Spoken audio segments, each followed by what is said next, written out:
Salut Pissome, bonjour les rôlistes, je suis Sébastien et aujourd'hui je vais vous parler de la création de personnages dans mon système, enfin du moins dans la version actuelle, puisque c'est encore une version de travail, rien n'est définitif pour le moment, c'est juste pour vous donner des idées. C'est un système qui est basé sur le 2D20, donc je me suis inspiré beaucoup de leur processus de création perso. En gros, on va créer l'historique du personnage jusqu'au début de l'aventure, en gros, pour faire simple, et c'est comme ça que l'on va définir les caracs et les compétences du personnage, et aussi préparer et un peu orienter le roleplay pour qu'on n'ait pas besoin de tout inventer soi-même. On peut laisser les dés et le destin un peu choisir pour nous. Donc, je vais passer sur le bon écran.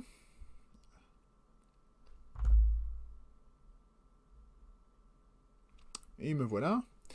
Il y a toujours un petit souci à la transition, je ne sais pas pourquoi, mais bon, c'est pas grave, continuons. Et donc, comme vous pouvez le voir, je vous présente donc les notes de création, la fiche perso qui est ici, où je vous l'avais déjà présentée, la partie biographie, c'est tout l'historique de création, les compétences et les styles, c'est ce qu'il faut pour la création de perso, les spécialités, c'est des bonus contextuels en fonction du sujet qui va être traité pour le jet de dés, les jauges de stress, ce sont on va dire les points de vie, ou les points de résistance du personnage, et la catégorie et la partie armes, c'est simplement des notes qui pour l'instant sont là, et servent pour moi et ne sont pas pour l'instant utilisées, puisque de toute façon aujourd'hui, la création de perso s'arrête à la définition des stats, et c'est tout. Donc on va démarrer, et pour faire simple, on va démarrer en définissant le sexe du personnage, donc si c'est un homme ou une femme, je vais laisser les dés décider pour moi, et boum, 16, donc ce sera une femme. Si je savais taper au clavier, ça irait mieux. On va lui donner un nom, hop, Vanda par exemple, on va lui donner un âge, 20 ans au pif.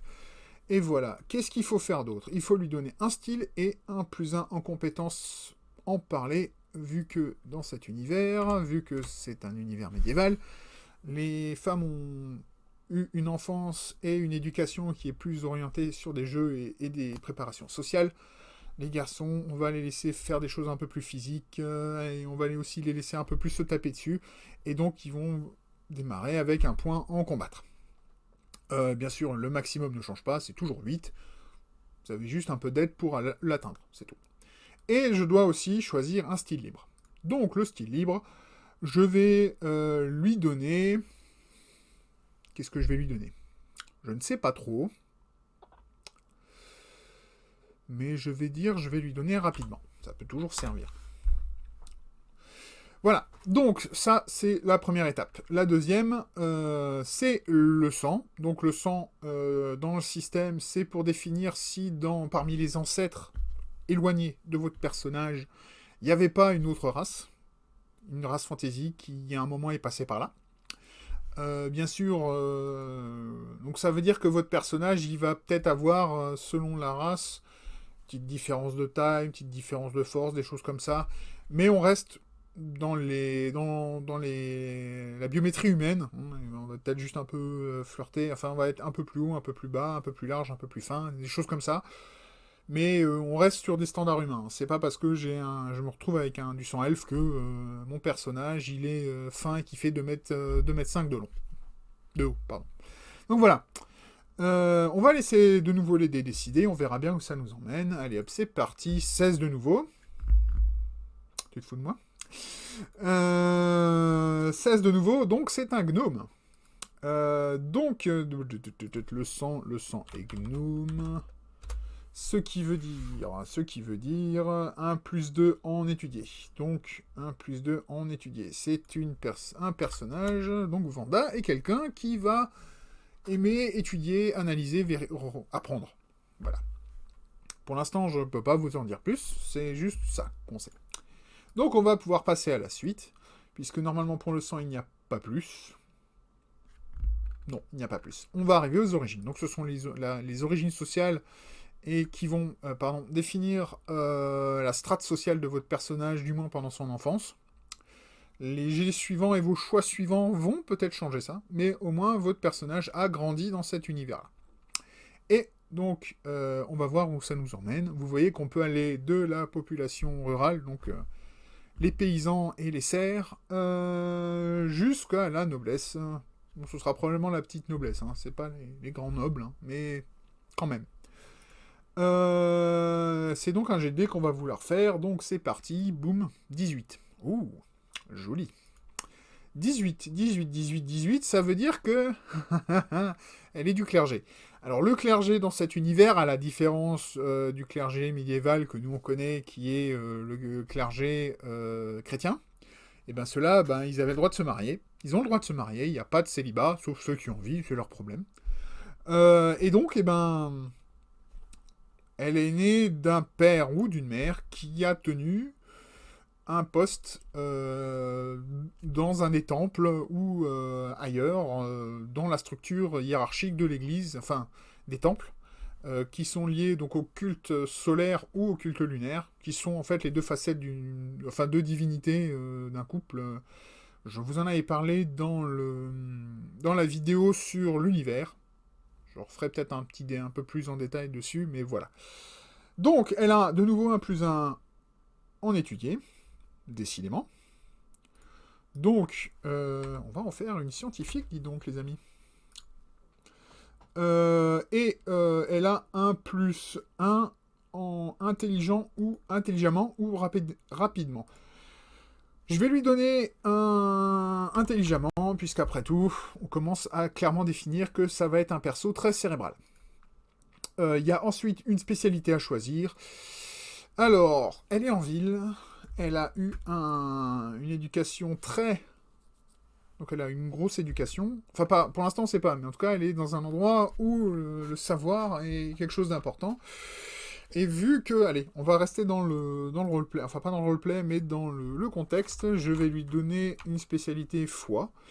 Donc en gros, tout ce qui va concerner les savoirs autour de la théologie et de la religion dominante dans l'Empire, et ben elle va avoir un bonus de plus 2 quand elle va jeter les dés. Voilà. Est-ce que j'ai autre chose à faire? Non. Maintenant, justement, on en arrive à l'éducation.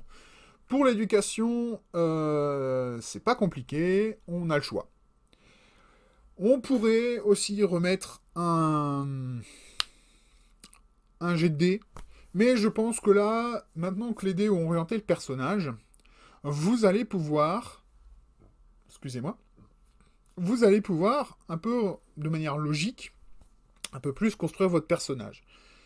Par exemple, là, moi, vu le personnage que j'ai, soit je vais lui donner une éducation monastique.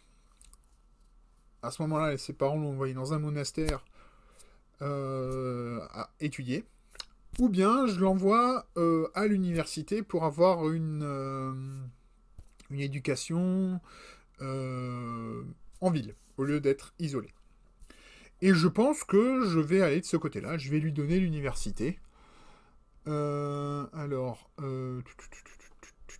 j'ai oublié de noter son origine, c'est pas bien. Donc c'était le clergé. Son éducation va être universitaire. Et si je savais taper au clavier, ça irait encore mieux. Donc, une formation universitaire, c'est 1 plus 1 en étudier, 1 plus 1 en parler. Donc, 1 plus 1 en étudier, 1 plus 1 en parler. Donc, ça va être un perso scientifique et qui commence aussi à être social. Ouais, très intéressant. On va voir où ça nous emmène.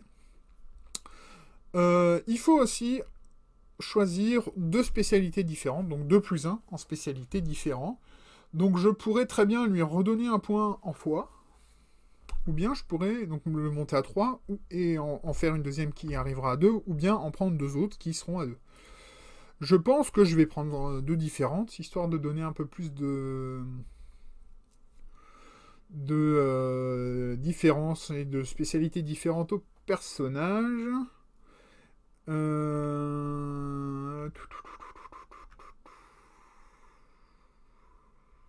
Je vais lui donner, après tout... On va un peu l'orienter pour le social.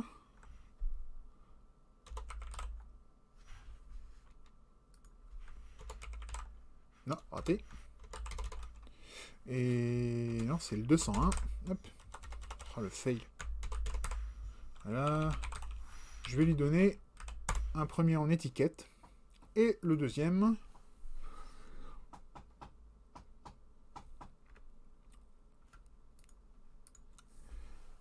Histoire de récupérer des infos et de faire travailler le MJ, je vais lui donner un bonus, une spécialité en histoire.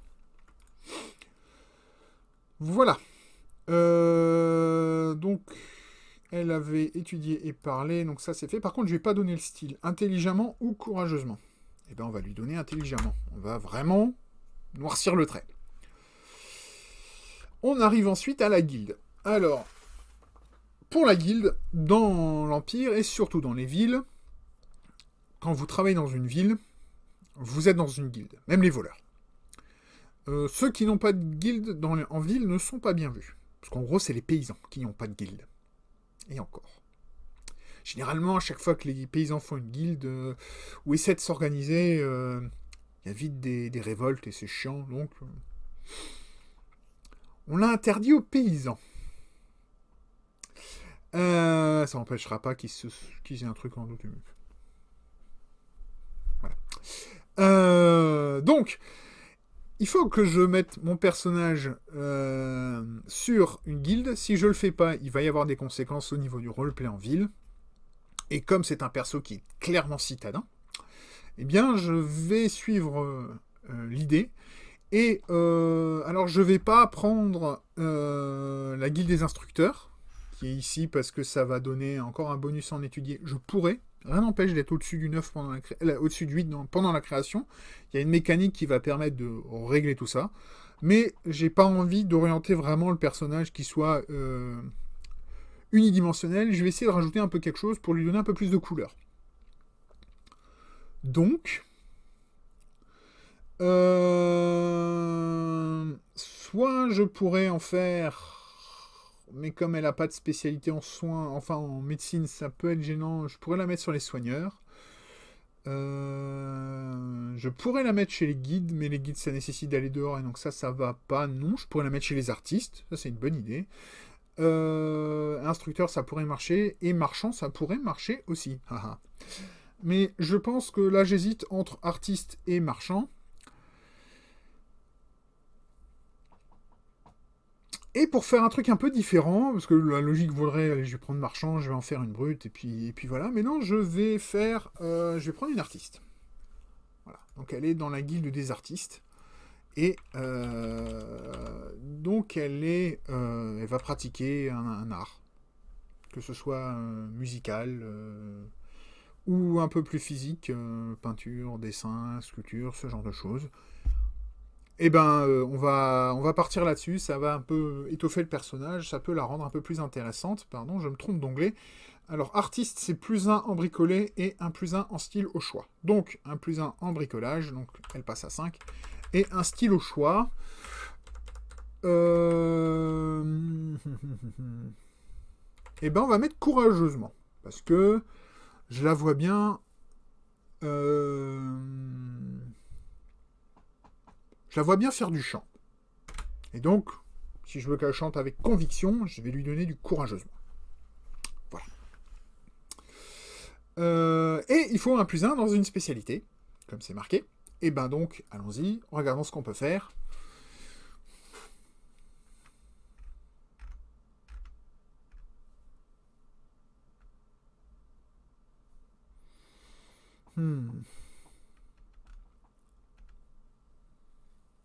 Sachant que j'ai déjà quoi? J'ai foi, étiquette, histoire. Est-ce que je reprends un point en étiquette? Puisqu'après tout, là, d'un coup, elle se retrouve à faire un art. Où savoir se comporter peut avoir son importance, surtout quand on fait des performances en public. Ou bien,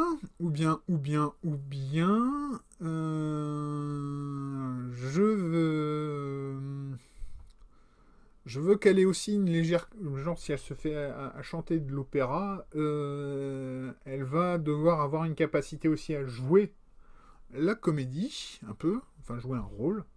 Et donc, je pourrais lui donner des points de une spécialité en persuasion, pour rendre son jeu plus persuasif, plus performant. Et ben, vous savez quoi, on va faire ça.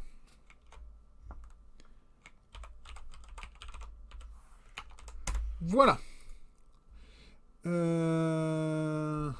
Et si je me rappelle bien, j'ai le droit à un style.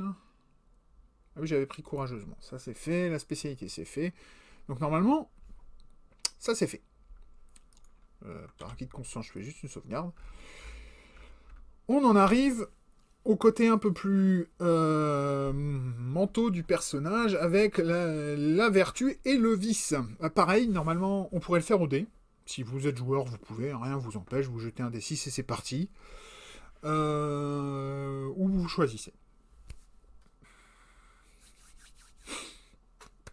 On va essayer de rester un peu dans le thème et pas jeter un dé.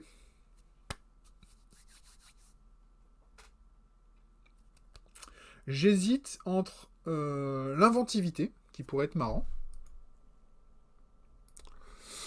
ou bien l'empathie.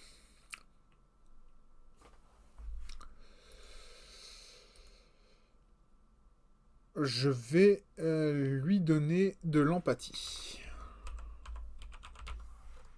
Je sais plus écrire. Et donc c'était un plus un parler. Donc, ce personnage est vraiment spécialisé, puisque maintenant, avec un 8 en étudier, un 7 en parler, c'est un personnage qui va être très social. Voilà. Maintenant, je dois lui choisir son vice.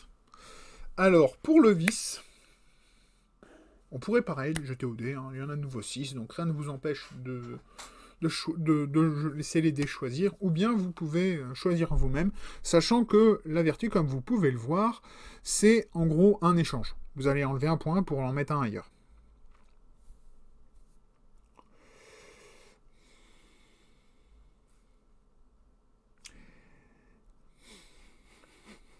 Et si on allait au bout, non pas du min-maxage, parce que c'est pas intéressant. Parce que si je voulais vraiment min-maxer, j'en aurais fait une couarde, j'aurais perdu un point de combat. De toute façon, c'est pas une combattante, donc je m'en fiche. Et j'aurais eu un 8 en parler.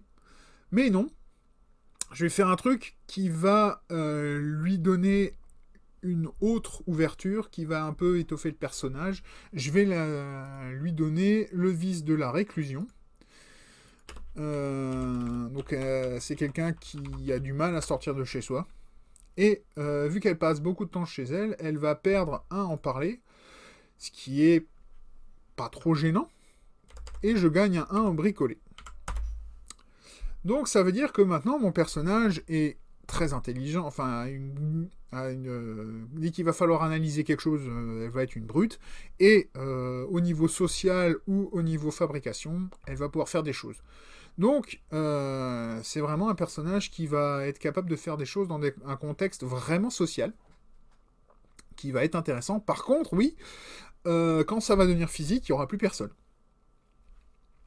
Voilà, c'est tout, c'est pas grave. C'est comme ça qu'on est parti. Et voilà.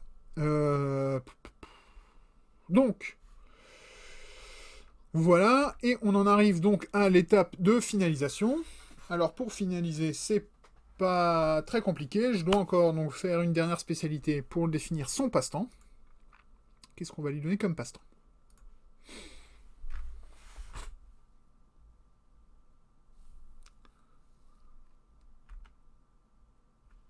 Alors qu'est-ce qu'elle a? Elle a foi, étiquette, histoire, persuasion. Est-ce que je lui redonne un point d'histoire? Non. Alors, acrobatie non, archerie non, bagarre certainement pas, barque, chariot, chirurgie non. Construction mécanique non. Par contre...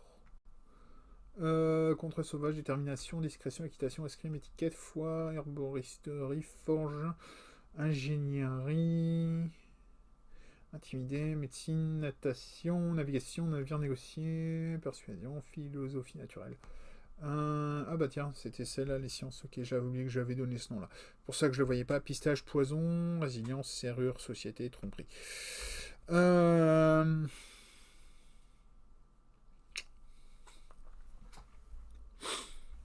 J'aurais pu lui donner société avant, au lieu de persuasion.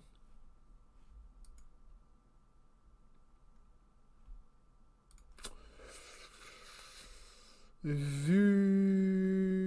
Non, on va laisser. On va pas tricher, on va laisser. Par contre, j'ai rien qui me plaît. Donc je vais en créer une spécialité. Et je vais l'appeler... Qu'est-ce qu'elle peut bricoler? Puisque elle a une compétence en bricolage, elle fait dans le champ, et ben c'est simple, elle va faire ses propres costumes. Donc je vais lui donner une spécialité couture. Et puis voilà. Ensuite, on en arrive aux valeurs et motivations. Donc ça, c'est de nouveau des éléments qui sont complètement liés au background de votre personnage, à ce qu'il est, comment il va se comporter. Plus qu'autre chose, c'est vraiment ça va être ses motivateurs. Donc voilà. Donc je dois choisir d'abord la valeur. Alors les valeurs, c'est vraiment la valeur centrale. Ça ne veut pas dire qu'elle n'en a pas d'autres, mais ça veut juste dire que c'est la plus importante. Et si c'est une valeur qui entre en jeu, et ben le choix est vite fait, elle ira toujours sur ce côté-là. Et je vais la mettre, je vais lui donner la valeur.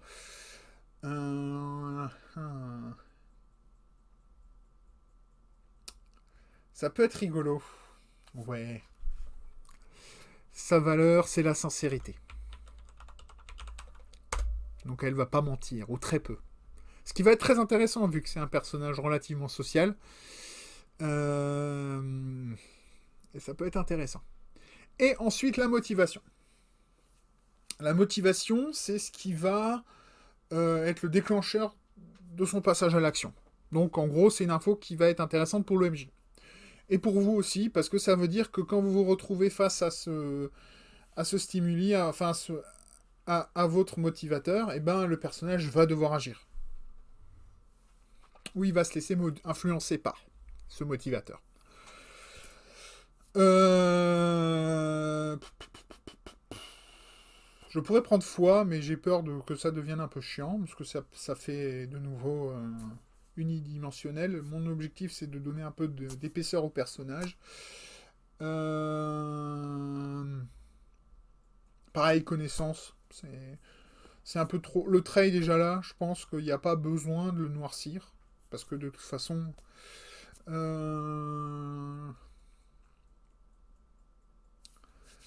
Est-ce que je lui donnerais l'envie de reconnaissance, que quelqu'un, genre ses parents, reconnaissent son talent de chanteuse? Ça pourrait être marrant. Donc je vais lui donner un motivateur. Reconnaissance.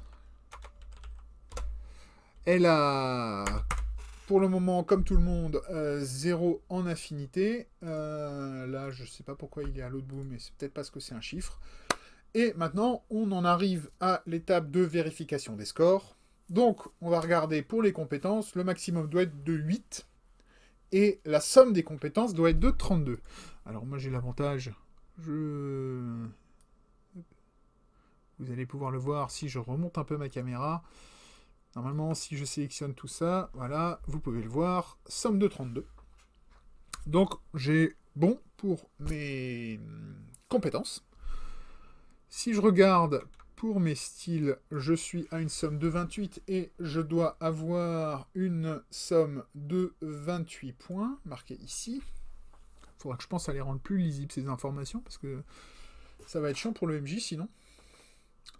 Et donc, comme je vous l'avais dit, il y a pour les compétences une règle, et d'ailleurs pour les styles aussi, une règle, mais pour les styles c'est moins probable, qui est que si votre score de compétence était au-delà de 8, il redescend à 8, et les points que vous aviez qui étaient au-dessus de 8, et ben, ils débordent sur une autre compétence, point par point. Donc vous pouvez réattribuer ces points-là comme bon vous semble.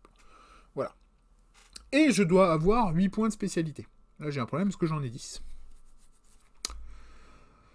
J'en ai mis une où j'aurais pas dû. Alors voyons voir. Alors, j'ai la spécialité dans la finalisation, donc ça fait forcément un score de 10. Et en fait, c'est une connerie. Faudra que je réécrive ça correctement, mais je pense que l'idée, c'est d'avoir... Parce que le problème, c'est à chaque fois, elle commence à 2. Faudra que je réécrive ça, mais donc j'en ai une. J'ai un point de spécialité ici. J'ai un point de spécialité dans la guilde. J'ai deux spécialités dans l'éducation. J'ai une spécialité dans les origines. Et c'est tout. Donc j'ai bien 5.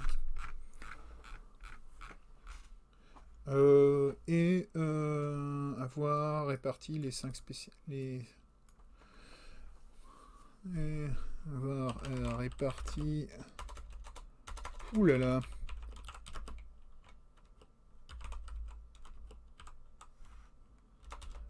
Bonus de spécialité. Ok, save. Voilà. Bon, désolé pour ça, parce que sinon j'oublie. Donc voilà. Ensuite, on va finir quelques détails. Est-ce que mon personnage est illettré? Si votre personnage a 4 en étudié ou 5 sans éducation, il reste à la fin de la création, il sera illettré. Là, mon personnage, vu son éducation, elle sait lire et écrire, aucun problème. Et ensuite, il y a l'histoire des langues supplémentaires. Donc, par défaut, dans cet univers, il y a une langue administrative, qui est probablement aussi la langue des religions, mais qui n'est pas une langue couramment utilisée. Les langues couramment utilisées, ce sont les dialectes régionaux, et ceux-là, il y en a 8 ou 10 dans l'Empire. Et chaque région parle sa langue, qui est toujours proche. Si vous voyagez de région en région, vous allez toujours réussir à vous comprendre. Mais si vous commencez à vraiment vous éloigner de votre endroit natal, vous risquez d'avoir du mal à causer le dialecte. Pardon. Et vous allez avoir des malus à l'expression sur ces... Punaise, qu'est-ce que j'ai? Et vous allez avoir des malus à l'expression avec ces dialectes-là, mais normalement, ça devrait aller. Pour l'instant, j'en ai pas. J'ai pas défini la liste, comme vous pouvez le voir. Il va falloir que je me documente un peu encore là-dessus, mais voilà. En gros, il n'y a pas de commun. Il y a un commun, mais c'est un commun qui est utilisé à des fins administratives et les gens ne s'expriment pas dans cette langue-là. Sauf vraiment quand rien ne marche et qu'ils n'arrivent pas à se faire comprendre, mais c'est vraiment... C'est pas un faux pas, mais disons que si vous voulez passer pour un étranger, c'est le meilleur moyen, c'est le meilleur truc à faire, quoi. Voilà. Et sur ce, ça clôt la création du personnage. Non, pas encore. C'est pas vrai, j'ai menti. Je me suis fait mentir parce que j'ai oublié de ramener un truc dans la finalisation du personnage. C'est les 3 jauges de stress. Donc, la première, c'est la fatigue, c'est bouger plus combattre. Donc, égal à bouger plus combattre. Hop. La concentration, c'est étudier et bricoler. Alors, c'est étudier plus bricoler. Merci. Et la suivante, donc, c'est la peur, c'est survie plus, j'ai dit plus, parler. Voilà.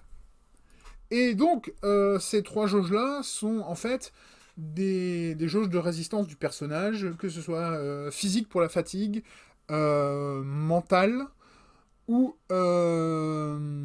Alors la peur, c'est un truc un peu différent, parce que... concentration, c'est le côté un peu qui va être lié à la magie. Et le mental et l'autre, c'est la peur, c'est le truc un peu social. Même s'il y a la survie avec. Mais voilà. La seule qui implique la survie directe du personnage, c'est la fatigue. S'il arrive à 0, en gros, on arrive dans le cas un peu Donjons et Dragonesque du perso qui est plus vraiment en état de faire grand-chose. Et si jamais il tombe négatif, il tombe inconscient. Et on va déclencher la règle sur la mort. Est-ce que je l'avais définie, celle-là ? Oui, il y a une règle. Donc, comme vous pouvez le voir, lorsqu'un personnage est mourant, le joueur doit réussir à accumuler 4 réussites sur 6 des 20 avec son score de combat plus survie. Si le test a lieu en combat, c'est 1 des 6 par tour. Pourquoi? Attends, voir c'est quoi ce délire? Qu'est-ce que je voulais dire par là? Ça fait longtemps que j'écris ces règles, donc je ne m'en rappelle plus. Il va falloir que je les réétudie, parce que ça n'a pas de sens, là, ce que je suis en train de dire.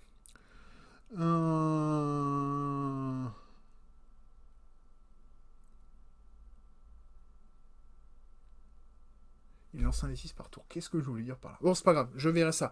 Mais en gros, voilà, c'est comme ça. Et si jamais vous n'arrivez pas à avoir une majorité stricte, donc ça veut dire plus que la moitié, sur vos tests de survie, et ben votre perso, il va simplement y rester.